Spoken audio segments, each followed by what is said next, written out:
Leitura diária da Bíblia. Hoje, dia 15 de março de 2024, iremos começar a leitura do livro de Juízes, lendo os capítulos 1, 2 e 3. A guerra contra os cananeus restantes. Capítulo 1.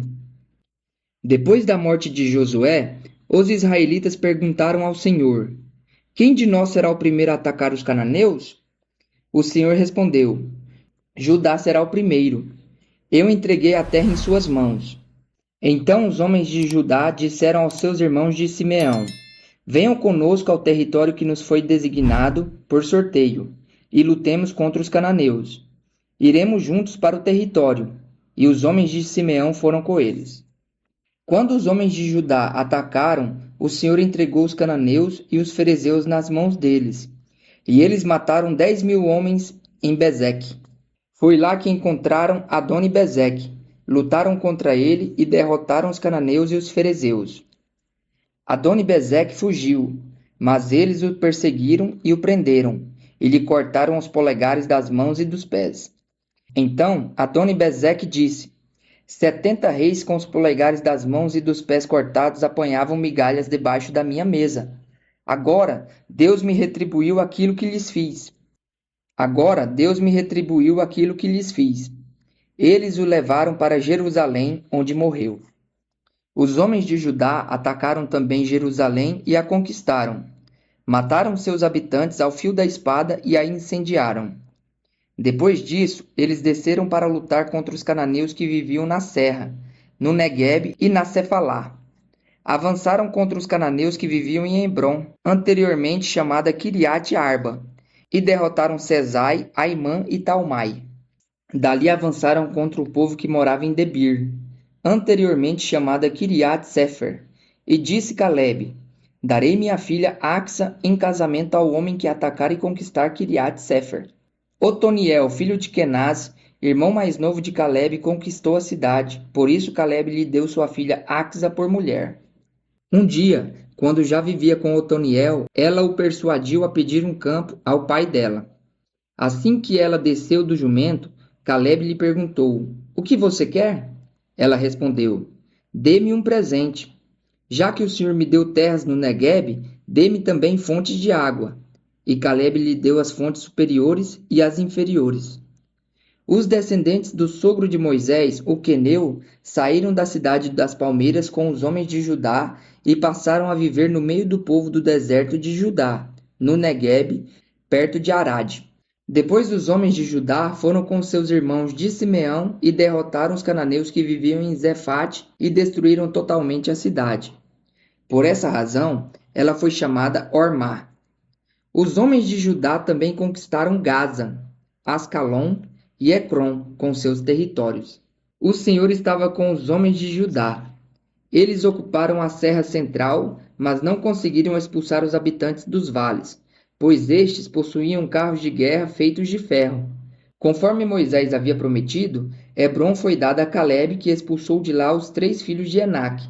Já os benjamitas deixaram de expulsar os jebuseus que estavam morando em Jerusalém.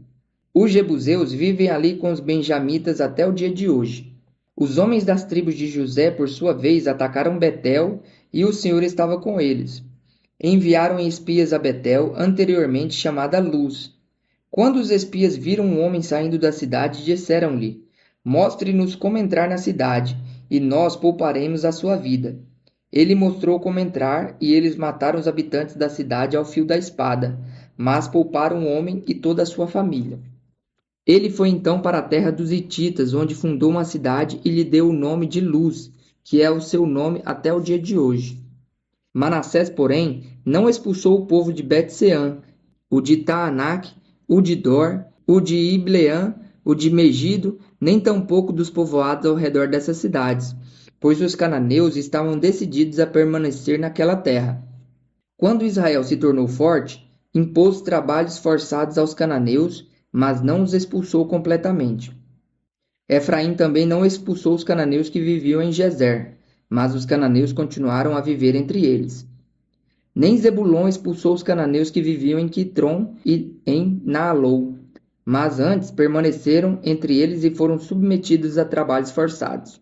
Nem Aser expulsou os que viviam em Aco, Sidom, Alebe, Aquizibe, Elba, Afec e Reobe.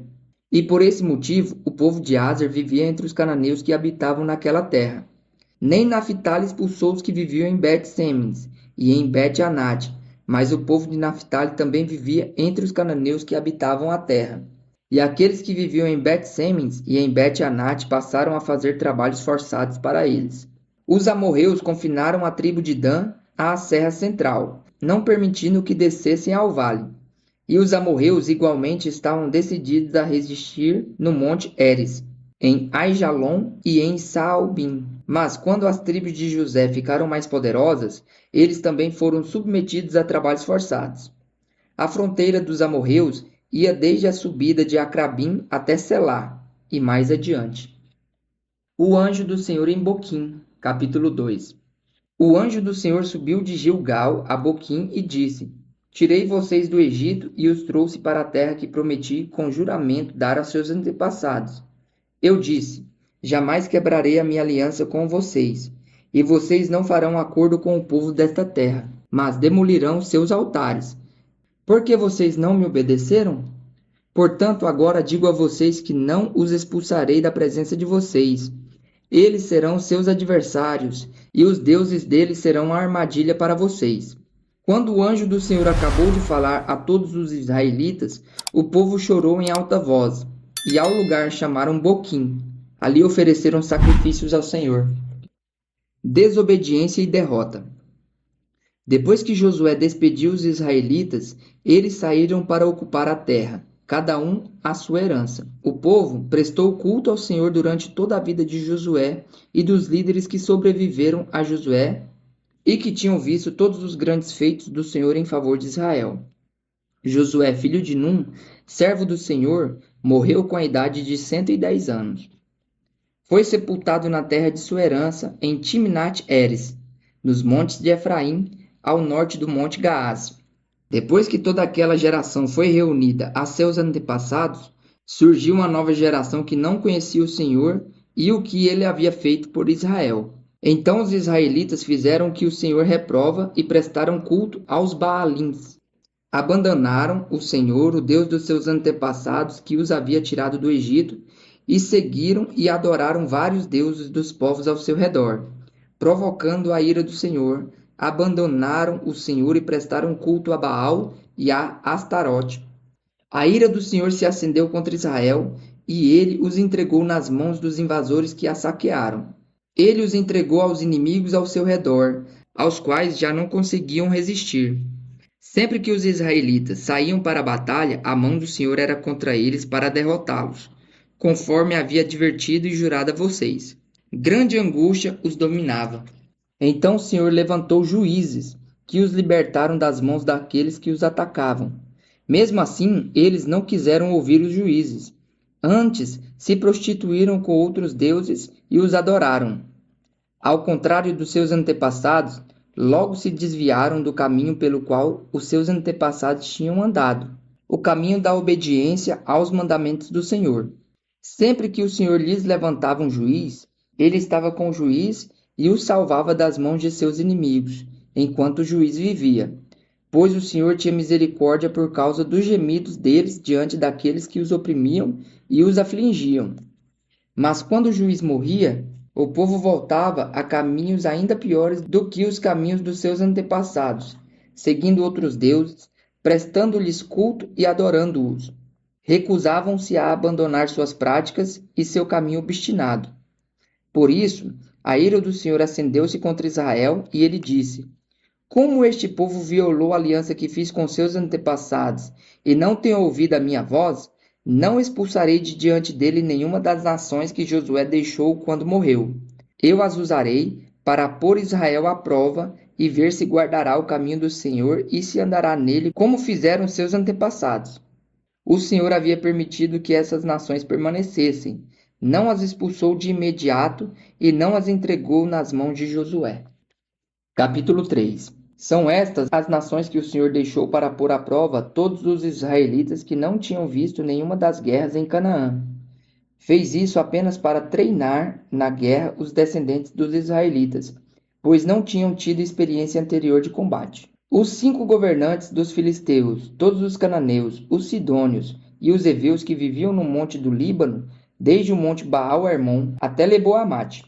Essas nações foram deixadas para que, por elas, os israelitas fossem postos à prova, se obedeceriam aos mandamentos que o Senhor dera aos seus antepassados por meio de Moisés. Os israelitas viviam entre os cananeus, os hititas, os amorreus, os ferezeus, os heveus e os jebuseus. Tomaram as filhas deles em casamento e deram suas filhas aos filhos deles, e prestaram cultos aos deuses deles. Otoniel. Os israelitas fizeram o que o Senhor reprova, pois se esqueceram do Senhor, o seu Deus, e prestaram culto aos Balaíns e a Azerá. Acendeu-se a ira do Senhor de tal forma contra Israel, que ele os entregou nas mãos de Cushan-Risataim, rei da Mesopotâmia, por quem os israelitas foram subjugados durante 8 anos. Mas quando clamaram ao Senhor, ele lhes levantou um libertador, Otoniel, filho de Kenaz, o irmão mais novo de Calebe, que os libertou. O Espírito do Senhor veio sobre ele, de modo que liderou Israel e foi à guerra. O Senhor entregou Cushan-Risataim, rei da Mesopotâmia, nas mãos de Otoniel, que prevaleceu contra ele. E a terra teve paz durante 40 anos, até a morte de Otoniel, filho de Kenaz. Eude. Mais uma vez, os israelitas fizeram o que o Senhor reprova, e por isso o Senhor deu a Eglon, rei de Moabe, poder sobre Israel, conseguindo uma aliança com os amonitas e com os amalequitas. Eglon veio e derrotou Israel e conquistou a cidade das palmeiras. Os israelitas ficaram sob o domínio de Eglon, rei de Moabe, durante 18 anos. Novamente os israelitas clamaram ao Senhor, que lhes deu um libertador chamado Eude, homem canhoto, filho do benjamita Gerá.